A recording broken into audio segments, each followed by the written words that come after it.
This is Halleck Hoffman speaking from the Center for the Study of Democratic Institutions in Santa Barbara. The work of the Center is directed toward clarifying the problems and issues facing the American people in the 20th century, particularly as institutions have been affected by technological change. One of our studies has been directed toward examining the impact of social institutions on moral and cultural standards of the American character. And in this study, as in all the projects undertaken by the Center, specialists from every discipline are invited from time to time to join the staff in its deliberations. Among those participants was Dr. Ralph Greenson, training psychoanalyst and associate professor of clinical psychiatry at the University of California School of Medicine in Los Angeles. The broadcast that follows was an informal conversation that took place after the formal meeting was over between Dr. Greenson and Richard Lichtman of our staff. The first voice is Dr. Greenson's. Something I have noticed in recent times, very strikingly, is how few of my patients have intense friendships. Mm-hmm. In my day, it was characteristic you had friends, and you had best friends. Mm-hmm. And it was also characteristic that you changed these best friends when you were younger, and then when you were older, there were a few people who mattered greatly to you in an emotional sense. And how today, for example, in a recent argument I had with a colleague of mine, he turned in anger at me and said, "You and your friends, what is this with you having friends?" And said it as though I was guilty of something wrong or peculiar or bizarre, pathological. And I pondered this, and then I noticed, as I listened to patients or observed other people who I know socially, how rare it is for people to have a relationship with a person of the same gender, particularly, and indicate, obviously and openly, I care. I love this man. It matters to me what happens. I'm partial to him. And how people tend to either to deny this, to avoid this, or to belittle it. And I wondered, what is this all about? What has happened to friendship and the meaning of friendship that it has become now synonymous with acquaintanceship? That when you say, I have lots of friends, you mean I have lots of people I know little and who know me little. And that popularity, apparently, with great numbers of people has replaced the importance of a few people who mean a great deal to you in terms of emotional involvement. So that's the kind of thing I was interested in hearing your point of view about. Because I see it, and I wonder, do you have any ideas about this that we could talk about? I see it too, and I have very vague and sketchy ideas about it, what it might be related to. One thing that it's possibly related to is the enormous sense of movement and change and the lack of permanence in location in the society. And that would fit in with, that would be plausible because the amount of mobility has certainly been increasing in later generations. Therefore, it wouldn't be a function, let's say, of a capitalist system itself or social structure so much as it is of a extremely rapid motion and of the relatively little time that people spend in any given location, because it certainly follows. I mean, I don't mean just geographical location, I mean functional location too. Your loyalties are always changing, your associations are always changing. You move up into a corporate hierarchy, for example. The person with whom you once had loyalties is not the person you're going to see at the next stage. To become too attached to a person whom you surpass in your business enterprise is not profitable. To be able to change your attachments quickly to the person at the next echelon from whom you can derive some advantages at a given point now is extremely important. And even the simple physiological sense that one doesn't live in a city that long. To permit himself to become acquainted with friends. Part of this may be a defensive mechanism. If you become very attached to individuals and you leave them, of course, it's painful. You Freud made a little remark in Civilization and Its Discontents about the defense against love and its sublimation into a general forms to buffet the defense against losing a loved object. All right. Now you're touching on a crucial point, I think, at least what I think is a crucial point, that part of this uninvolvement, or this tendency to uninvolvement, is a defense against losing someone whom you love.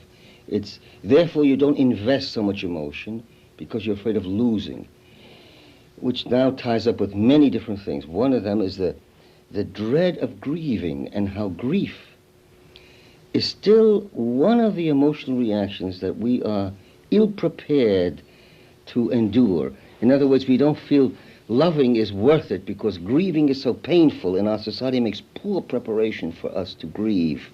Would you agree also, though, that there are probably two sides to the situation? You could focus on one or the other.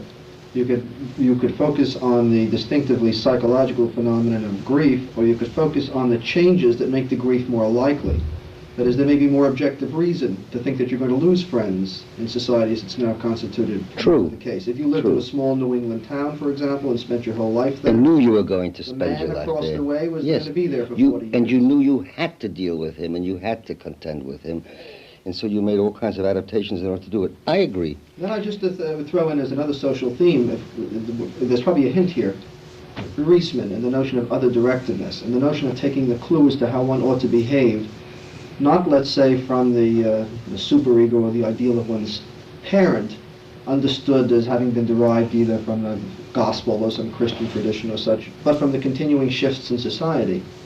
I just have the vague feeling that there's something in the thesis that if you begin to take your sense of what's proper for you, from observing the group at large, you have to become adapted to the group at large and not to a small segment of it. Right. And therefore, your popularity and your success becomes measured almost by how well you fit into the group at large. Right. So that any distinct individual of the group is almost a sign of failure. It shows that you haven't been able to adopt to the masses of those individuals. Right. In other words, loyalty. The love of the group and the wish to belong replaces loving relationships. It's a regression, I would say, in my sense, a psychoanalytic sense of the word. One regresses back to where belonging is more important than loving. And this is a theoretical point, but a very important clinical point. You know, there's a wonderful phrase I could throw out here. It almost sounds as though it was invented by Orwell, but I swear it's true, and I could find the reference. Some high school students were being interviewed on what it was that made them popular. And the girl said, in rhyme, it was her own rhyme, though I don't think she was conscious of making it, being too smart sets you apart. It almost reads like one of the Orwellian slogans from 1984. But of course, being very attached to one individual as against the group would also set you apart. But more than that, I want to say this, that the most primitive form of possessing something you love is to become it, to take it in, to become one with it, to transform yourself in its image, i.e., to identify with it. Identification is the forerunner of loving and opposed to loving in a curious way. On the one hand, it's the most primitive form of loving, or it's the antecedent of loving. In another way, it is the enemy of loving, because you become that which you love, he whom you love, instead of loving him. Meaning you absorb it instead of respecting. You absorb it. You see this in homosexuality. But no, I don't know whether I'm admitting to a perversion of a sort in myself, but it seems to me there are times when that desire to identify comes almost from another source, too. This isn't taking us afield. Well, I don't mind going when I pick up, depends on the field. My infant, who's 10 months old, yeah. And I feel at times that I have the desire to embrace him so thoroughly that I'm almost ingesting him. It's almost in part because I don't have any of the proper modes of response to which to show love ordinarily as I love with other people. Yes. I can't speak to him and talk to him and tell him that I love. I can't do things with him which would be objects of love. Yeah. And I'm reduced almost, if it's a kind of reduction, but it's appropriate to his level and appropriate to our relation at that point. I am required to do the only thing I can do to express to him. You are reduced to a pre-verbal, non-verbal, non-ideational contact, and that's body contact, and that gets awfully close to taking in, ingesting, incorporating, identifying, and so on. I think it is true. But it also, I think, there's another important element, and that is, if you can possess someone in that physical sense of incorporating them or introjecting them, there's less danger of losing them. See, it is also a fear of taking the risk. Love is risk-taking. If you love, you can lose. You can be hurt. Whereas if you take them in, you have them. Let me see if there's a point of contact between this and two other things that puzzle me very much. One has to do with contemporary advertising, and the other has to do with the feature of pornography. And I'd be happy for the attempt to put it to a psychoanalyst. Now, I notice in looking at a lot of advertising in magazines, newspapers, and television, I feel that an enormous amount of advertising directed to women seems to me to be autoerotic. And it seems to me to be the case that this is growing in the case of men. One bathes not so much to get clean as to be able to stroke one's body in the bath. That is at least the way the image is presented. One puts on the undergarment nowadays not so much even to control the body as to be caressed by it. I mean, I have the impression that either consciously or unconsciously the advertiser is making this kind of appeal to a woman. And that if she followed out the image of the model in the ad, she would be performing a certain kind of autoerotic act upon herself.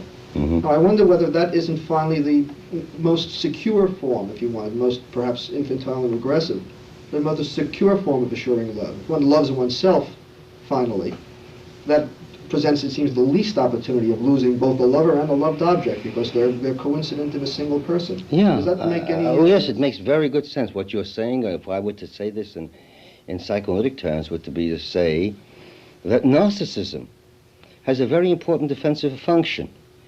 It protects you against the loss of any object because you invest not in an object, but something that belongs to you or is a part of you. And the advertisers are capitalizing on this. They're offering you security, not by becoming lovable, but by possessing certain things. And they want to sell things to you, which you can own. They're part of yourself. And whether they know it or not, they're playing into the hands of a kind of a narcissistic tendency anyway in our society, which means they're in opposition to what we would call, I think, love relationships, which are risky and always have with them the danger of this terrible feeling of what I loss. described is really there. And if you look at a large number of deodorant ads and soap ads and all these sorts of ads involving cleanliness, that this characteristic really does show. Well, the whole emphasis on security, by and large, make yourself safe, protect yourself from certain dangers, is all narcissistic. One protects oneself always. Love is a dangerous business because your focus is on somebody else, whereas so much emphasis on all this health business is also a kind of narcissism. Protect yourself, live long, not live well, live long is another variety of the same thing. Well, let me balance that from something else that's always puzzled me. My interest in pornography comes really from the problem of civil rights in the First Don't try to explain it to me because I want to believe it. Go on. Well, All right. Just, so you won't yeah. get the problem No, of don't tell what sexualization. made you interested in it. Yeah. Now, let me put it this way, that's the focus of my interest. Okay. Here's an interesting psychological fact that I've noticed that doesn't seem to me ever been touched on in the literature and explained very well. It's obviously possible for people to write pornography for themselves. Anybody could sit down, anybody has the technical capacity, was it in any amount of intelligence, to write out a passage describing sexual acts and doing it in great detail. Mm. But it's never done that way. That's right. And I have the impression that it's not pleasurable to do it that way, and I have the impression, furthermore, that it's something like trying to tickle oneself. Mm-hmm. That there's something in the fact that the material comes directed to you from the outside, that it's objectively presented to you, that you know when you're reading it that it's not something which you've made up, that you add all sorts of fantasies to it. Mm-hmm. It seems to me to make it exciting. That's right. It seems to me, therefore, to be very different from masturbatory fantasies, That's where right. you make them up and you know that you're making them up. But even for a masturbatory fantasy to be exciting, it has to be perceived as though someone else were doing. It has to be imagined as someone else is doing something or you're doing something to somebody else. For excitement in general, there must be another person. There must be a difference. There must be a stranger. That's dangerous, but it's exciting. And so a pornography, in order for it to be exciting, must have an otherness about it. It must be somebody else. One would never be able really, I think, to get any kind of even autoerotic gratification if one couldn't imagine that this is a repetition of something that happened with somebody else. It's an imitation, in some crude way, perhaps, of something that happened with something else, because sameness makes for security, not for excitement. And I think there's a very important point here that we're talking about. You think that would help to account for the fact that it's not exciting unless the material is presented to you in some way? That's right. It comes from a stranger. Someone else had this fantasy, and now you can use the fact that someone else even had it to make it exciting, whereas if it's your own, it's familiar. And anything familiar is security-giving, but it's not exciting. It's a whole difference between what makes for excitement and what makes for safety, and this goes back to the whole business about friendship again. There is a danger to have a friend and be emotionally involved. And there are many, one of them is the danger of losing them. Another I wanted to mention about the decline in friendship among people of the same sex is the terrible fear of homosexuality, which seems to me more and more prevalent in our society.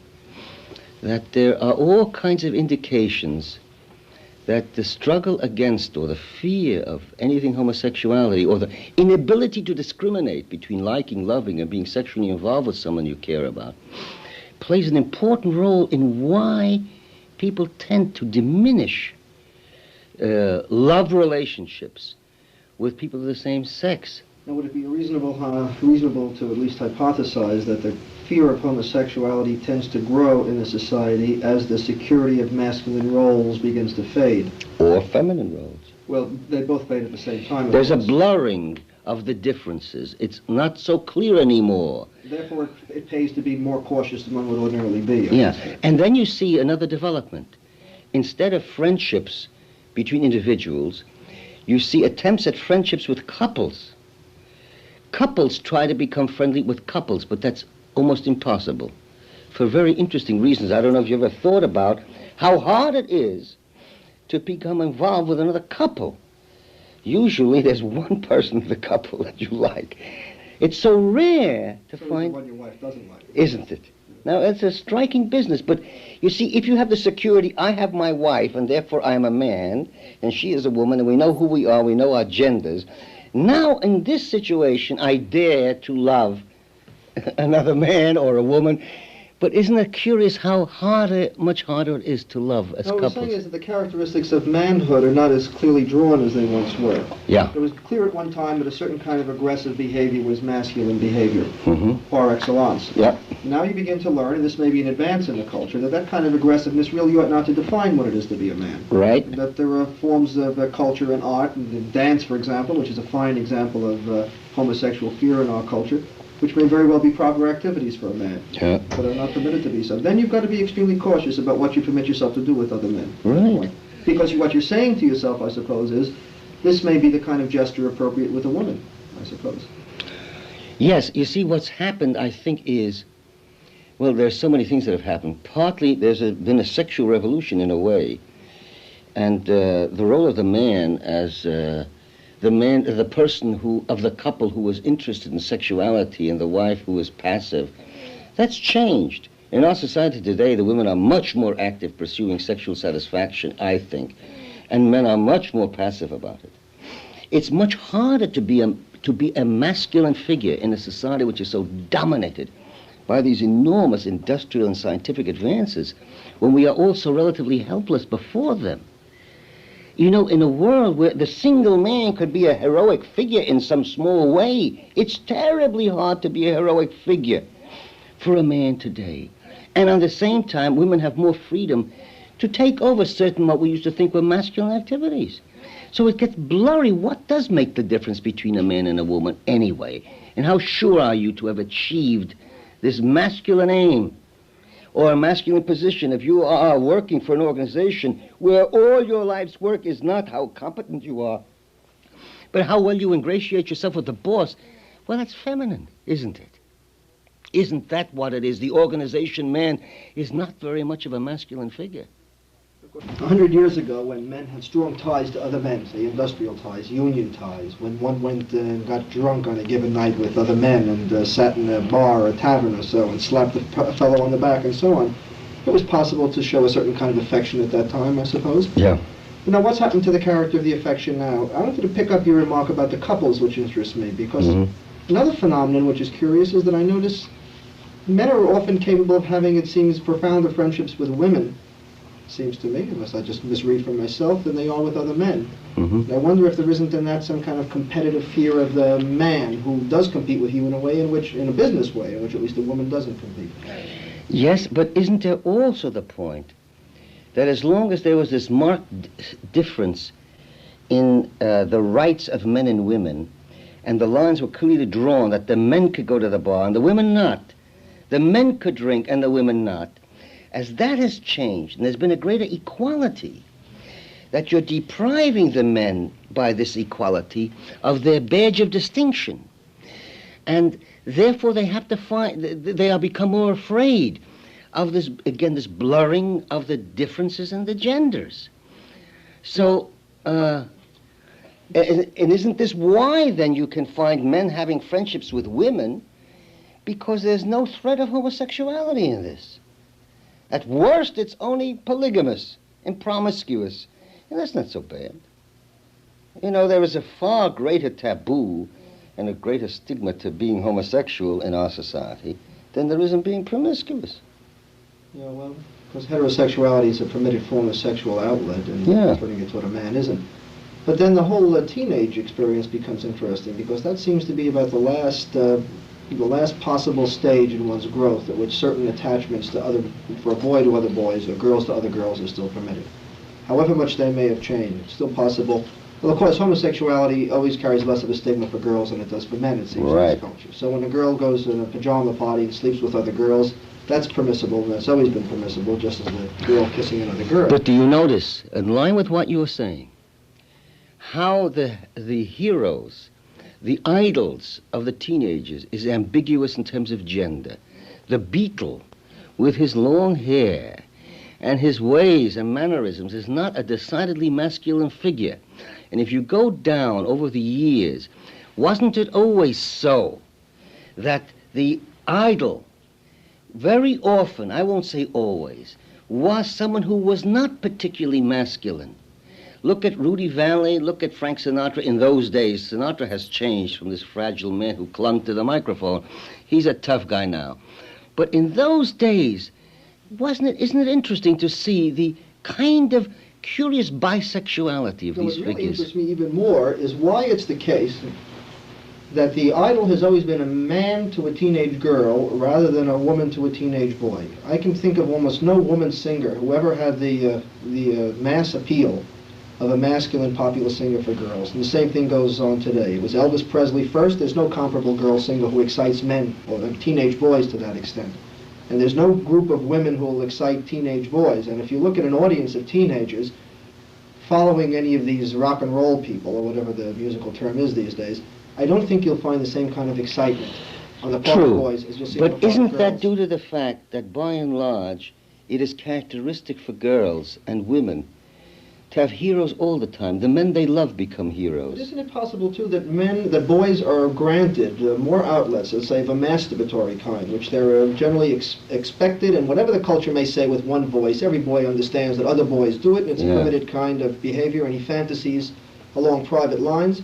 I almost get the feeling at times girls don't have that kind of outlet and turn in almost in a sublimated way to a cultural form of a fantasy creation. Well, they engage in common with other girls rather than by themselves in their own privacy. But that's correct. I think absolutely correct in it. I think what it is the characteristic of adolescence to share a common lover, which is it's a homosexual activity anyway.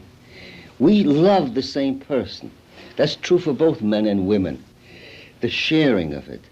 And I think with girls, they were always permitted much more affection in their relation to other girls than boys are. But you'd have to say girls share them publicly and men share them privately. Right. Okay. All right. It's almost like the old song about how you sell clothes to men and women. You say to women, everybody's wearing one, and you say to a man, nobody else has one.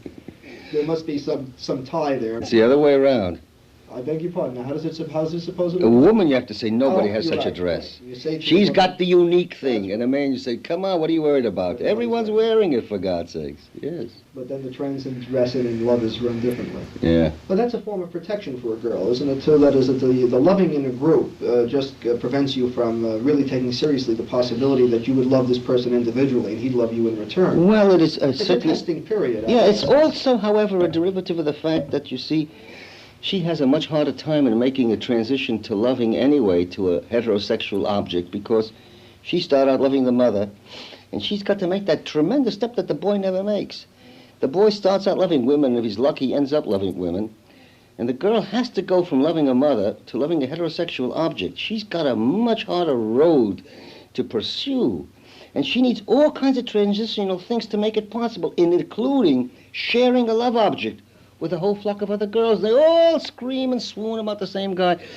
But that still has traces of loving the girls or the women along with it. There's one thing that we ought to note, I think, before the conversation ends, and that's a possibility that some of the psychological explanations may lose some of their force because of the fact that the manner in which styles are dictated and exploited by commercial interests, which have some profit motive in exploiting them, is probably going to mean that a half a dozen styles are going to replace each other very rapidly within the course of a given year, and they're going to have no real connection to any psychological need on the part of these children, but is simply the requirement that you change the fad very quickly. So it wouldn't at all startle me if next year the fad suddenly became crew cuts, and everybody wore them, and the power of that commercial industry was sufficient to get the crew cut accepted, and the image went back to being a very masculine image. I don't deny. I wouldn't be surprised if they fluctuated very rapidly. Yes, I would not deny that, but I would also say even the advertisers have a psychology we have to understand, so that even there you can't escape the individual psychology of these people and why they do or pick these particular things. But I agree, they're terribly influential. But the need for difference is going to be, just a crucial need in itself. Yeah. The need for doing something other than what was done the last time. Yes, difference and change, and as long as we keep people in a state of discontent or disequilibrium, they will buy more, they will do more, they will be more active. This is a whole pitch about keeping people stirred up so they never get complacent, so they will buy more, do more, which is all to the value of those who want to sell goods to the consumer. And this is part of, I think, the terrible function of advertising. But, if you go back now to what we started talking about, what's happened to friendship, particularly friendship among men, for men, then you can see it's a bad investment in many ways. Psychologically, it's a bad investment. There's so much risk. And in other ways, it's a bad investment because it is not to the benefit of those who want to sell goods of various kinds and keep people in a state of discontent and mobile and changeable so that we can produce more and make them consume more, etc., etc. And I think all of this somehow comes together when we see how we push in certain directions because of our psychological makeup, and certain institutions pushes in certain directions, and then certain financial institutions also influence us and manipulate us without our knowing it to go in this way. And it's terribly hard for someone to maintain a sense of continuity or a sense of identity in terms of the self, in terms of what does he want and what does he stand for, what does he believe in. Of course, that last point comes back to the point that not only do friendships get eroded, but the counterpart probably is that the idea of what a friendship is changes radically. Yes. And that how you define a friendship in this period is probably more in terms of what people do for you, and probably that more in a commercial context than previously. That's what you right. do for them. And that becomes probably the sign of who your friends are. Yeah. What's in it for me? What am I going to get out of it? Becomes now the dominant slogan. And in terms of what am I getting, instead of the pleasure in this interchange between giving and getting, which has to do with love. And the emphasis on the getting, which is really, a part of our society today. What's in it for me? What am I going to get? You can almost say that the giving has been abstracted from a larger function of feeling. Yeah. And in any genuine Right. relationship, one would want to give. That would be Yeah. natural to the relationship. Right. One would want to give out of the motive of feeling, Yeah. rather than out of the motive of understanding Receiving. what one could derive Yeah. from Right. the act of giving. Agreed. Good. Fine. Let's stop. You have been listening to an informal conversation between Dr. Ralph Greenson, Associate Professor of Clinical Psychiatry at the University of California School of Medicine, and Richard Lichtman of the staff of the Center for the Study of Democratic Institutions in Santa Barbara. And this is Alec Hoffman speaking from the center.